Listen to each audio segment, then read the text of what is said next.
And why wouldn't hands go up? Because, ladies and gentlemen, I am so pumped and excited after spending my whole life saying, make more phone calls, get more listings. I'm about to spend an hour or thereabouts with two amazing people that will not only inspire you, but will show you a method that's going to allow you to add 200 to 300 new managements a year to your rent roll. And I am letting you know that since I've begun a relationship with Wingman, and I've got to know John Bill even more better than me going to Manila as an ambassador to Wingman, helping with remote professionals, what's becoming very clear is that the current property management system, whilst it's not broken, can be significantly better. Significantly better. And let me tell you, if you nail this, you can leave your real estate life as an owner of a business with a $10, $15 million asset. $10, $15 million asset if you get this right.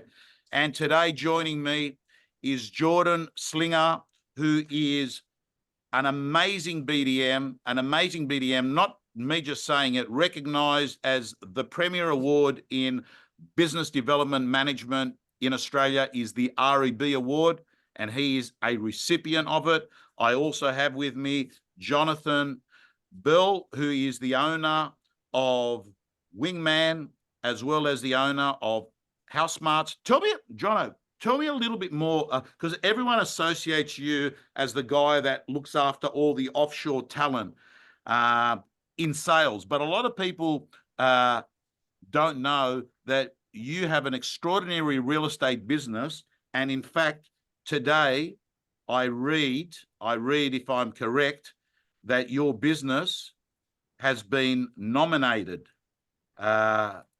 in an incredible award. What award is that? Or is that public yet? Yeah, Wingman got in the we came 6th in the Australian Financial Review for fastest growing businesses, but that was Wingman, not Housemark. And then the Deloitte tech startups as well. Okay, congratulations. Thanks, Tom. That's a big award, because I want to remind people, the Australian Financial Review is not realestate.com. It's not just for real estate people. This is for people in pharmaceuticals, in banking, in media, in every industry. And Wingman is now number 5. Well done. But my first question was about the real estate office that you own in Brisbane, that is a specialist property management business. When did you start it? 9th of March 2019 was our first management, so 5 years ago. 5 years ago. Actually, I've seen an image which reminded me of the image of Bezos starting Amazon, that little kitchen. How many managements have you got now? 2,850. Okay. That's an extraordinary, team, sit down, pull your calculator and work out an asset base of that business. Work out an asset base of that business. And that's what we're here today to show you, how you can actually get to that level, not using a push bike, but using a Concorde Jumbo. Do it in lightning speed. And Jordon Slinger is that person, because Jordon Slinger is the BDM that Jono said, I want my best person speaking at this. How are you, Jordon? Good, thanks, Tom. Thanks for having me on today. Appreciate it. Absolute pleasure. An absolute pleasure, Jordon. I'm going to ask you a heap of questions because I really want to get down to the bottom of how you actually have had so much success. I mean, we're talking about, Jordon, you started, you won the award last year, BDM Manager of the Year. You started 7 months ago with Housemark, and you went from 0 to 100 managements in a month. Extraordinary. And I've always said, the real estate company that takes property management into a sales-driven business is going to win the market, right? Win the market. And I'm pleased to letting you know that Real Estate Gym and Wingman are heading in the space of that space, because right now, I don't think there is a blueprint, there is a plan, there is an encyclopedia, there's a GPS unit that says, do this, and at the end of the year, you'll have 300 new managements. So I'm curious, how do you sign 20 new managements a month, Jordon? Yeah. So thanks for having me today, Tom. 20 new managements is industry average is 10. So 20 is not a big number to us, 40 is a big number to us. I think it comes down to activity, what we do on a day-to-day basis. Also taking away the non-dollar productive activities from what I do. I do not do any admin applications, nothing like that. My job is to build relationships with people that come across investment properties, owners, having deeper conversations than the other BDMs that are out there. All right, team, I'm going to put a challenge out to everyone that's watching this. Susan, I don't know if you're there in the background. Yeah. I don't know if you're there in the background. Yes. You know what? I really feel, is it too late for us to actually, we are on Facebook, aren't we? Yes. Okay. Jono, Jordan, I'm going to ask a favor. You're going to offer a one-on-one 30-minute coaching session to one person on this. They will do one-on-one. So this is the prize. You'll have a one-on-one coaching session with both Jordan and John, who's going to speak to you about your issues, which is different to doing it in front of a lot of people, to actually enter, to win. As we're streaming these, I want you to either take photos, share it on social media, tag me, tag, what do you reckon? Tag Wingman, Jono, or? Yeah, Wingman, yeah. Tag Wingman and put down a learning that you're getting out of today. And we will pick a winner at the end of today and announce it.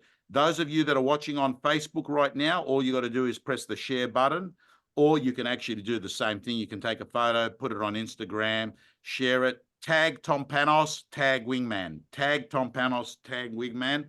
So you believe, Jordan, that 10 a month is like standard. You should be doing it.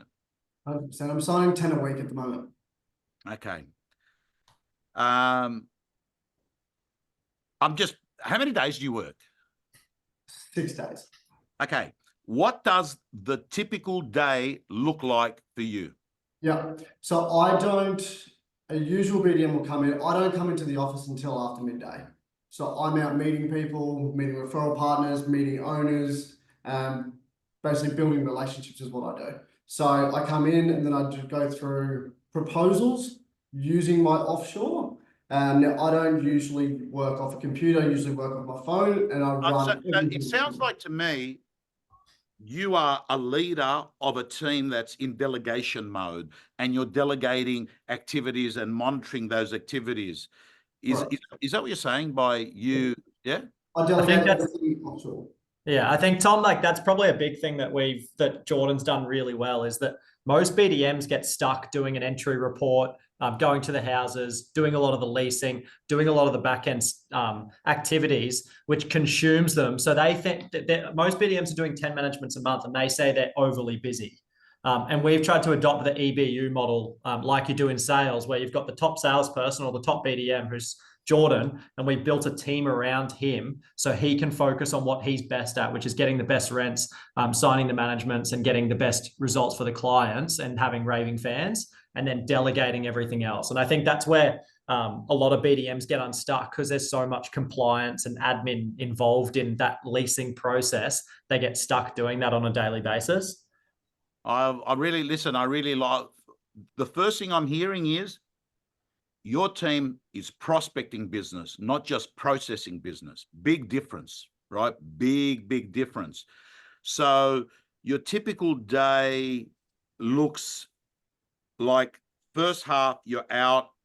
Who do you, out of curiosity, someone's watching this now, who do you delegate to? Offshore. All my team members, all my team on the coast are offshore. It's only myself on the ground here. Everything else is done offshore. You do not need a massive team. You do not need an office. everything can be done using offshore if you do it right. So when we're talking about offshore, are you actually using the wingman team? Correct. Oh, beautiful. Okay. Now it's all the jigsaw puzzles coming together. And I want to ask, so on a Saturday, what do you do on a Saturday?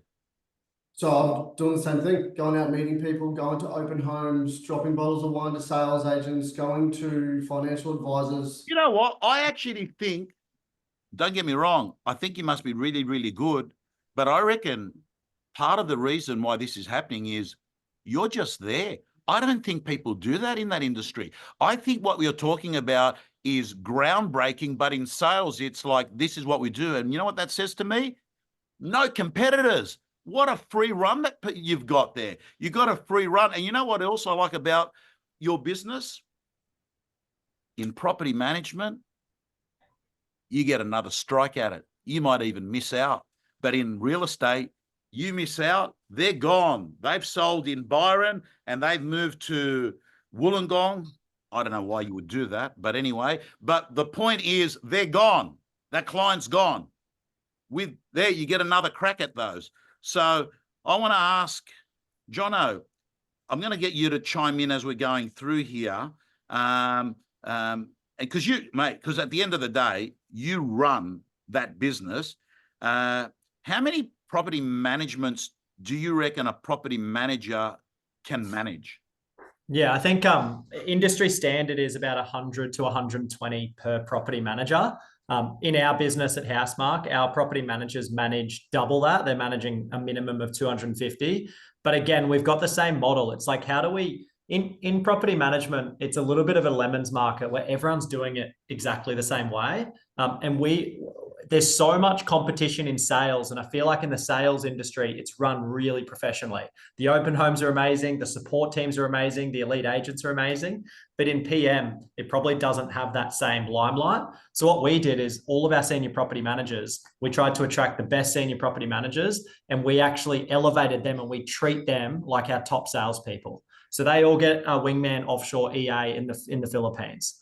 All they do is landlord communication. Their sole job is to build relationships with their current landlords and try and build good enough relationships where they refer friends and family. So we've got one of our property managers bringing in 10 managements a month purely from relationships of their own portfolio. They don't have to do any out of office. So they don't do any entry reports, any routines, any exits. So we're treating our senior property managers like elite salespeople, and we create an EBU model around them, similar to what Jordon gets on the Sunshine Coast, which then means they're managing more properties. We can pay them more. So our model is the more managements you manage, the more you get paid. So we're incentivizing our property managers to manage more properties and be growth orientated rather than want to actually lose the managements because there's less work. So we're creating much more of a growth mindset and a sales side of the business and customer service rather than just here's your 120 properties, manage them well, and I'm not going to talk to you for the next 3 months. No, listen, makes absolutely sense. What you're doing is, mate, people have been doing this since they've been building. Henry Ford was building cars many, many years ago. Like, there are divisions of labor. This person does this. This person does this. I mean, mate, handymen don't get paid money that well because they're not specialists. Specialists get paid well. And that's both in trades and that's both in medicine. So what you do is you've got people sticking to their lanes. I'm curious with you. I was about to use the same name he calls you. What's he call you? Slinger. Slinger.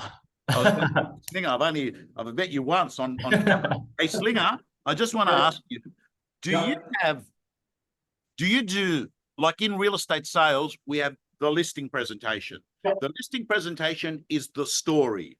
The listing presentation is the pitch. It's basically a narrative that you've got to give versus 2 or 3 other agents who have got the same sort of narrative. Do you have like a stock standard presentation? I do. Now, all the BDMs are going in and saying, we charge this, we have low vacancy, we have heaps of tenants. I'm giving more of a story. Me and my partner have just moved from Brisbane to the Sunshine Coast to give exceptional service, and bringing that story to landlords instead of jamming down the same information that every other real estate is jamming down their throats. it's getting a lot more of a positive reaction back. I think that you've got to know who you are and what you're trying to do. And for me, I'm trying to provide a service that is not provided on the Sunshine Coast. Okay. So if you're the same as the next person, your typical landlord's going to say, agent, agent, agent. You're the same, you're the same, you're the same. They need a differentiator. That differentiator ends up becoming fee. I mean, it's in the simplest terms is you're all shit, you're real estate people. Who's the cheapest of the shittest? That's how the average brain works, right? So one of the things that you're saying is don't be the same. Look at separation. Look at USPs. Look at how can I stand out? Because you need to stand out to win out. So I'm curious, give me one or two separation points that you think differences that you've got versus competitors. Well, I just give them my story. I just be as genuine as possible and say, me and my partner have just moved here and I've left a big business to be here and I've put a lot of effort to be here. And there is no one else that will give the effort, the amount of attention to detail as me. And I'm not going in saying all these other things that other BDMs are saying. I'm giving them the story and people want to be on the winning team. And I can see why that works because I mean, I can just picture it. You're sitting there in front of an owner and probably somewhere along the lines of Mr. Client, Mr. Landlord, Mrs. Landlord. I want to let you know, I've come over, I've left everything behind to come here, and you need to know I've got to prove myself each and every day. Giving me the opportunity, to me, is a privilege, not an entitlement like some of the other agents, right? I can just picture why that would have cut through, right? And I think, Tom, as well, like what I've noticed is in sales, when you go in for a listing presentation, the owner's thinking, okay, I don't love this person potentially, but I'm happy to deal with them for the next 30 days because I'm going to get the best possible sale price. In rentals, they're actually meeting you and they're saying, can I work with this person for the next 10 years? So it's like, they're not actually only looking at, are they going to get me the best result? They're actually going, can I deal with this individual? And I think that's very much our approach when we hire BDMs and we get people like Slinger. You want your BDM to be really likable. They actually need to have very little ego, and they need to be very much like going in and saying, what are you looking for? Like, what do you want out of this relationship? Jordon, for example, when I first started the business, my number one pitch was, you get me. Like, I'm not going anywhere. Like, you have me for the rest of your investment journey. You can call me anytime. Whereas if you go with a big agency, this is when I started. If you go with a big agency, you're going to speak to the BDM, and then the BDM is going to hand you off to the PM. The PM's probably going to leave the business, and you'll get another PM. And then you're going to have someone managing your property who's never even met you or seen your property. Whereas if you're dealing with me, you get me at all times. And I think when you're starting your rent roll or you're looking to grow, that is the most compelling argument. And then over time it changes. Like now we can say, hey, we lease 100 properties a month. We're getting thousands of tenants per month come and ask us for properties. We've got people specialized in their roles. So you're getting someone who's, you're getting 10 people for the price of one. And we're not key. There's no key man risk. So if someone leaves, it doesn't actually impact your property. So that's a much more compelling argument than someone saying, we've got low vacancy rates and we have less than 10% staff turnover. Landlords don't care about that. They want to understand what impact it's going to have on them and their investment property.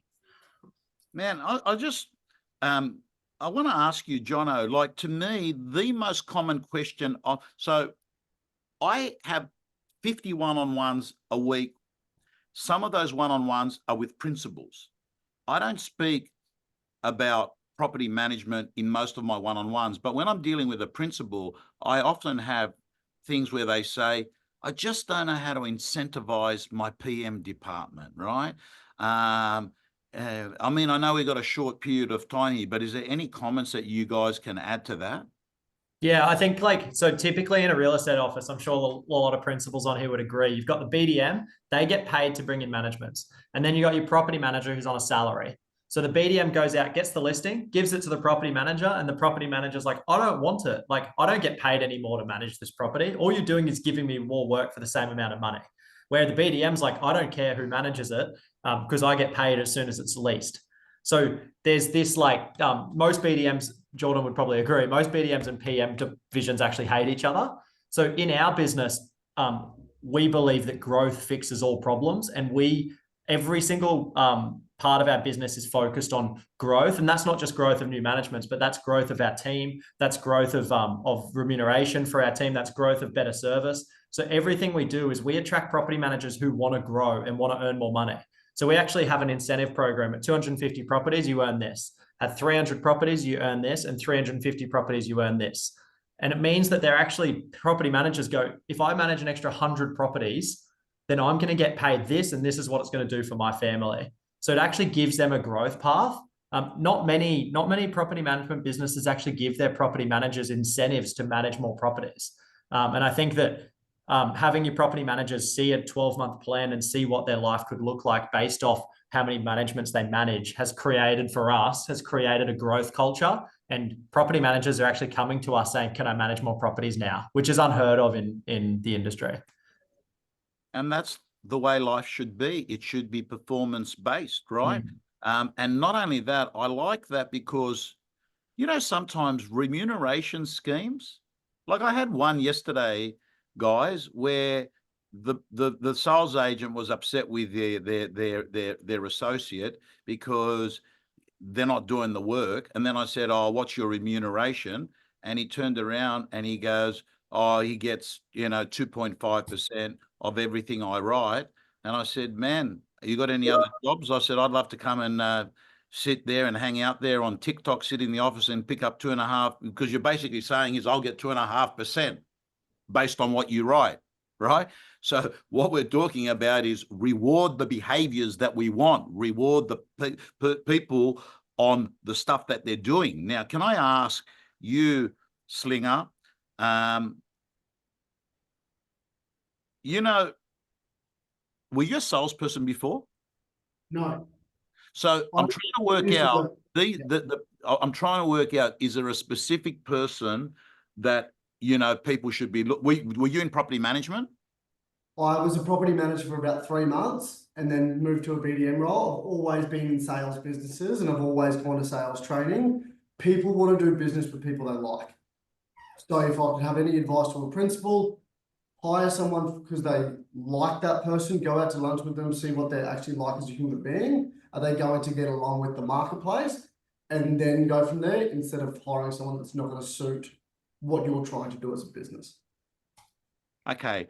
As we're going along, we are getting some questions coming in. I'm just going to see if we can answer some of these. What type of work can you outsource to the offshore in a PM business? Most needs to be done in-house, like routines, exit, maintenance, which is the bulk of the work. How do you outsource this? I'm a business owner with a rent roll of 100 properties with a PM. I'm also a sales agent and very tight on time. I got to tell you, I'm stressed even reading. I'm stressed reading that. I'm stressed, Anna. But let's 100 properties and you're doing sales and you've got this PM there, just doesn't stack up. There's a better way, Anna. There's a better way. But Jono, what stuff can you outsource? Yeah, I'm sure you can. I mean, I was in Manila and there were some businesses there that had thousands of properties, LJ Hooker offices, right? Thousands of properties that are populated with remote professionals from Wingman doing PM work. Explain. So basically, like anything, so all lease documents, all entry documents, like anything you can do that you don't have to be at the property at will actually be done probably better from the Philippines team. Like they're more dedicated, they've got better attention to detail, organizing maintenance, following up quotes, organizing your routine inspection run, organizing the smoke alarms, general tenancy agreements, agency agreements, arranging bond, like right there, right? So 80% of property management is actually admin. We found 80% of the actual role is actually administration work. 20% is dollar productive or relationship driven. So for you, Anna, my personal opinion would be get someone to do 80% of that work, employ someone who will do entries, exits, and routines and manage the properties for you, and you focus on selling and bringing in business. So you'd have, for your team, you should have someone offshore doing all the back end work. Your onshore person's managing the relationships, doing entries, exits, and routines, which is needing to be done onshore. And then all you would be doing is bringing in new business and selling. Love that. So Anna, you got to get more. You got to get off that 100. You got to get off in cricket. 100's a great score. In property management, it's a bad score, Anna. You got to get over that number because the numbers just don't stack up there. And I'm you know, one of the things that has fascinated me with your offshore team, and it really hit home when I was in Manila, when I realized that people in the Philippines speak to other people in the Philippines who are Filipino in English. They don't speak, they speak to each other in English. So it's not a case of, oh, what's their English going to be like? That's what they speak. That's what they speak.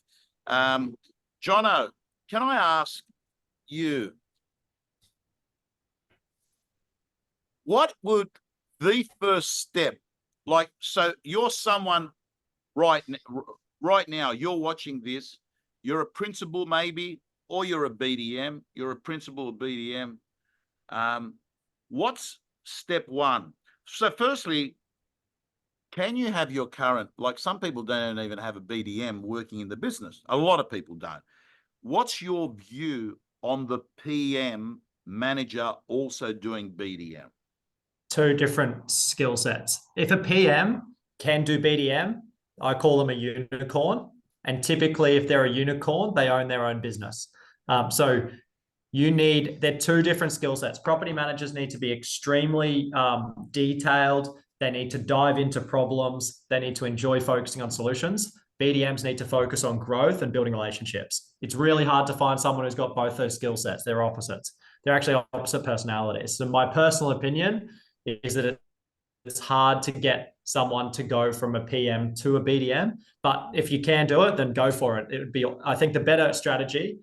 If I owned a business that had salespeople, my strategy would be find an associate, say, I want you to be a BDM for 2 years. I want you to build relationships with owners. I want you to bring owners in because you're ultimately building their pipeline for when they go to sell. And when they move into sales, they will then have a pipeline of sellers. Be a BDM for 2 years, help them grow as a BDM. And you're attracting someone who has sales skills, who has the desire to go out and prospect, and then help them on that journey. Hopefully they want to stay as a BDM, but if they don't, they then build a pipeline of 300 to 600 managements who then become future sellers in their business. I think a lot of associates start in sales. I don't understand why they don't start as BDMs. Yeah, I actually think 1,000,000%, because I actually think it would be so much easier to crack it in BDM than what it would be in sales as a sales agent, purely because of the numbers, the amount of competitors that you've got. There is a question that I was going to ask, but it's actually been asked by someone else.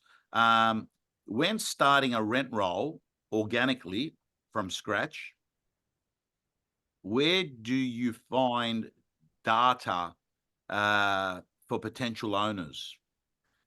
There's probably a few strategies that you can use. Depends if you're in a sales office. If I was in a sales office, I would call through every single owner in the database, or I would build really strong relationships with the sales agents. Like most sales agents own a few investment properties themselves. Most sales agents, friends and family, they're very well connected. There's obviously a few softwares out there that you can get contact details for that has really good data as well. And then also mortgage brokers and financial planners typically have really good databases as well. So I think it's a combination of building really good relationships with your network. Yeah. That have access to clients with properties. And then the second part of that is leveraging your current sales team or database or software that I'm sure we all know about. I just can't get over the amount of people. I mean, the next opportunity is right underneath your eyes. People don't realize that the tradesperson that you call to go change that washer, The electrician that goes to fix up that problem has 4 investment properties that you're not managing. That owner that you currently have that you're managing has another 3 properties that are sitting with another person that you just never have asked. There are organizations in your area that have got 1,000 staff in a building. In that building, they have people that own investment properties, right? You've got a captive audience to come up with a corporate special, the AMP special for all employees of AMP. You get this deal from Housemark. There are so many opportunities. What do you think? Leia has asked, what do you think the maximum amount of property is a property manager should manage from end to end? We don't have an end-to-end model, so it's hard to answer that question. I personally don't think you should have an end-to-end, and it depends on the property manager. Like, that's like saying how many sales should a salesperson sell every year. It probably depends. It probably depends on the person and their motivation level, their skill set. Okay. One question that's come up is, how does the EBU model, the super team model, the pod model, if you like it, operate in property management with licensing requirements?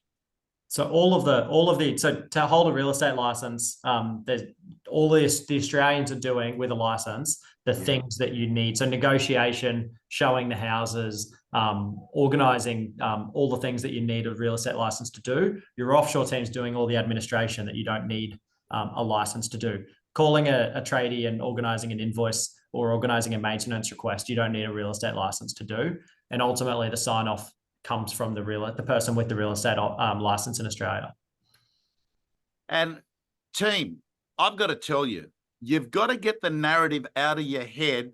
Oh no, I'm not like that. I need that person to be next to me. This whole thing doesn't work. Listen, one guy said to me yesterday, he goes, but realistically, you couldn't, you couldn't do it without, Susan, and Susan's not in the Philippines. Well, to be quite honest with you, I reckon I've seen Susan probably as much as I've seen Princess in the last few months. Yes, Susan is in the next suburb, but I would literally, I don't see Susan sometimes for 8 months, right? This whole thing about, they've got to be there, they've got to be there. She's been working with me for 12 years, and she could have basically been in Makati the whole time. It's as simple as that, and the few times when she's decided to come to the studio to do work with me, I send her back. Because all we do is chit chat, right? All we do is socialize. That's what happens in corporate world, by the way. Let's be honest, everyone. Let's be honest. They go in there, they walk fast through the corridors, go to the cafe, sit down, chit chat. If it wasn't the case, the world would have slowed. The world would have stopped during Zoom, but it didn't, did it? Right? Kept on going. In fact, it got more productive. I just want to ask, there's a couple of more questions, and I feel guilty by not asking, because if they've been good enough to ask them, we should be good enough to answer them. How do you tackle when you need to drop a property manager's pay due taking on less properties due to a hire? I don't think you drop a property manager's pay, right? I don't think that's the issue to the anonymous person. All it is you're basically saying everyone's got access to this deal. To be access to this deal, this is what you've got to do. It's no different to a sales commission. Up to $1 million, you're on X%. At 1 million to 2 million, you're on, at another 10%. I don't think you're punishing, you're incentivizing better performance. Is that right, John? Yeah, absolutely. There's a good question here from Carol to Jordon. What are the main points that you think a BDM should focus on? I.e., you mentioned open homes. What else? What are the top 3 things, Slinger, that you reckon a BDM should do? I think meeting external referral partners.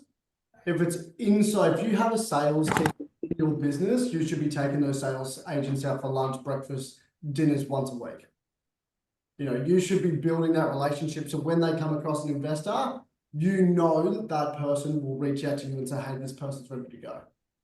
That's number 1. So activity, quality of conversation. Like, why did you buy the investment property? Instead of we charge 7%. Like, what is the reason that you want to buy in this area right now? Is it because of your kids? Do you want to move to the coast? What does that look like? And then also stripping away the non-dollar productive activities. I think that's the biggest one that Housemark does well. Beautiful, beautiful. I'm curious. Do you use a manual diary or just your own productivity stack? Tell me what the things that you use, Jordon. Yep. So Outlook calendar. All right. Yeah, I don't do any admin. I don't do anything like that. It's all done through Wingman Offshore. I've got one EA that does it all. That EA is split between another BDM on the Gold Coast. Your communication with your staff, your remote professionals specifically that are offshore, is doing what? Is it through WhatsApp? Through Teams, Microsoft Teams. I FaceTime Jean every morning on the way to work or to my first meeting. And she gives me a list of what I've got today. Every single lead that comes through, I send to her. Every single proposal I need to send, she will email me at 3 o'clock every day. So then I know that those are done, and she gets BCC'd into those emails, so she knows that they're all done. And then when they're all done, she'll let me know to go home, basically. Okay, there's a common theme of questions coming in on incentives to referral partners, incentives to get there. Does that happen in that space? It does. It depends. My biggest referral partners don't want a referral fee. They just want exceptional service, which we can provide. That's what we've built this business about. It's relationships and exceptional service. It's not, I think that if you've got a sales business, they're probably referring someone else, not because they're getting an extra week's rent. It's because they feel like their clients are being looked after in a better way. So then when they go to sell, they sell through that agent. And I'm curious, and I know, Jono, that your own business does not really focus on sales, yet many real estate offices that have got sales also have rent rolls. Do you have any views on the way a sales office deals with their rent roll and whether there's a bigger opportunity that already exists in the industry in the way that they speak to each other? Yeah, definitely. I mean, what sums it up, right? Go to any real estate office. The salespeople sit at the front in the beautiful offices, and then the property managers sit in the back corner. Awards nights, every awards night you go to, all the salespeople get up, win the awards, then the property managers win the awards. So I think that it's just a cultural thing. And it would be as if I was I always think, I try and put myself in someone else's shoes. If I was a property manager earning a salary, and every single day I have 3 salespeople walk past me wearing a watch that's worth more than an annual salary of a property manager, it would sting a little bit. And having them celebrate, oh, look, I just made 30 grand com, I just made this, I just made that. And having a property manager sitting there going, like, I'm the one doing all the hard work. You come and go whenever you please, and you're earning quadruple me. I know they're completely different industries and you've got to have a certain skill set, but it wouldn't be a nice feeling to be reminded of that every single day. I don't have the solution to it, but I think culturally, I think principals could look at how do we make property managers feel more worthy, and how do we get them to respect their job and respect this business. And I think, first things first, sit them at the front of the office or give them the awards first, and do some little things that give them that recognition of the tough job they do that ultimately is the asset of the business. And I think, listen, when I go to the UK and speak at conferences, I'm just gobsmacked that you're right. In sales in Australia, the Gav Rubensteins, the nice cars, the nice clothes, the people that have got a spring in their step, you look at them, you think to yourself, oh, that'll be a salesperson. But in the UK, I was so gobsmacked, like BDMs and property managers are seen like the winners in there are no different to the winners in sales, right? And the reason is, I think that they have seen that you can work in a real estate business for 20 years. At the end of the year, the owner, all the commissions that have come in has gone. It's gone to salespeople. It's gone to expenses, depending on what kind of a principal you are. It might have even gone on cars. It's gone on holidays. It's gone on whatever. But what they have got is this asset worth $20 million, right? So they understand if we look after our people, they will look after the clients. And if we look after the clients, the business gets looked after. And that's what you're saying. If you want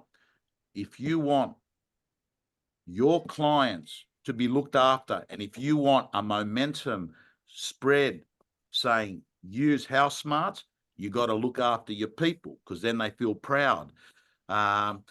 Couple of other questions. Alex B's asking, what about remote areas like Cairns? Are you thinking we can still achieve the same numbers, such as the Sunshine Coast, Brisbane, and the Gold Coast? Any views there? Yeah, I think it's just a mindset. It's like I always make sure we hit a record month in December. Because everyone thinks that you can't, everyone thinks that everyone tapers down in December. And I think that for us, we want to ramp up. So I think, I mean, I don't know the stats, but why not? Like if you tell yourself that you're not going to be able to hit the same numbers, you probably won't. But I can't see why you can't get the same results. I think a lot of investors buy in Cairns. I think there's a lot of townhouses and apartments from memory that investors buy in those areas. So why not? Yeah, well, there was I don't have the stats to back that up. You know, it took decades and decades and decades for someone to achieve a 4-minute mile. The minute it was achieved, then everyone started doing it, right? It's the most bizarre thing, right? The most bizarre thing that once it's done, it shows it can be done. So often it is your view on it. I'm going to ask maybe one more question. It's a difficult one. I don't even think you'll have. No one's got the answer to this. It's an ongoing project, I think, but I'd love to hear some of the views you've got when looking to recruit property managers. By the way, thank you. This is a record number of questions, which says to me the appetite of people on this subject is very high. Where do you find property managers? Yeah, it's tough. I mean, you should have if you're a business, if you're a head of department or GM or principal, you should have a pipeline of property managers, no different to a pipeline of sales or a pipeline of landlords. So we know that if someone leaves in our business, we know who the next property manager is. So our theme of our leadership team is always be recruiting. We've got a floor from sales, which is usually the other way around. You can find property managers, they're everywhere. I just don't think that people are spending the time and effort in always be recruiting. So I think you should have a pipeline of property managers that you continue to meet, and you should just have a KPI of meeting 3 potential property managers a week. Speaking to property managers from other businesses saying, hey, we're not looking yet. If an opportunity opened up next year, would you be open to it? What are you looking for in your career? How can we support you? Just continuing to be having meetings and building that pipeline. I love that line. I love that line. We're not looking yet, right? And you know what? They're probably not looking yet either. But there's going to be a fight in the office at some point in the next year. They're going to walk out of the meeting, and the first person they're going to ring is the person that's been jabbing away quietly and saying, I like that person. So what you're saying is, instead of just listing property, start trying to list people. Make that a process in your business. Definitely. Right? Jordon, you'll be kind enough. We're gonna select a winner at the end of today. Susan will pick a winner up on social media. I want to thank you so much for joining us today. I also want to let people know that prior to coming on camera, I spoke to Jonathan about we believe the marketplace is dying for on the ground content that is done from people that are already doing it. They're audio matching their video, people that have walked the path that you want to walk. And on March the 6th, we are going to have a BDM property management day that is purely targeted to owners of businesses with their team, and you will be receiving the full blueprint. You're going to end up getting a manual. You're going to get a manual that is going to be A to Z. That's going to tell you this is number 1, how to run your rent roll, how many people you should have. We're going to look at ratios, KPIs, profitabilities. Then we're going to also have a look at the system to adding 30 properties every month. March the 6th is the day. You guys that are on here are going to get first crack at it. We're only going to get a venue that's going to end up having around 200 people. So this will be a genuine sellout. Jono, Slinger, I want to thank you so much. Unless you want to add anything else, all I can say to you is that, you know what I'm pumped about? I'm pumped about because I reckon that there's at least 5 people that are sitting here that all of a sudden have got excited, thinking to themselves, it'll be a principal thinking to themselves, man, all I've got to do is take the process that I've got in sales. Then what I've got to do is find people that are already doing it, go off and plagiarize what Housemark's doing. Why go off and reinvent the wheel? And you've been very generous and kind. I know that you've been running around the country, various, what do you call them? I see them online where people come together. Roadshows. Roadshows. What are those roadshows?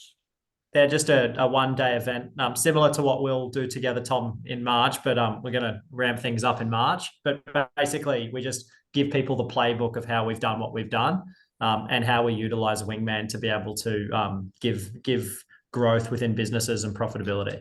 All right. To all the others, I know that there's 23 questions there that haven't been answered. We'll make sure they're answered on March the 6th. Right? Time is up, guys. Time is up. Please, if you haven't done it, take a photo right now, put some of your learnings, and then what we will do is pick a winner. Susan will pick a winner tonight, and then we will line up a Zoom one-on-one coaching session with Slinger and Jono. I want to thank you so much for joining us, everyone. Sun's out, guns out. Have a great day. Enjoy pickleball. John and I have got one common thing we love, and that is we both love pickleball. Than me, because he's an ex-tennis player, but that's another story. All right, team. Thanks, Tom. See you guys. Guys, see ya.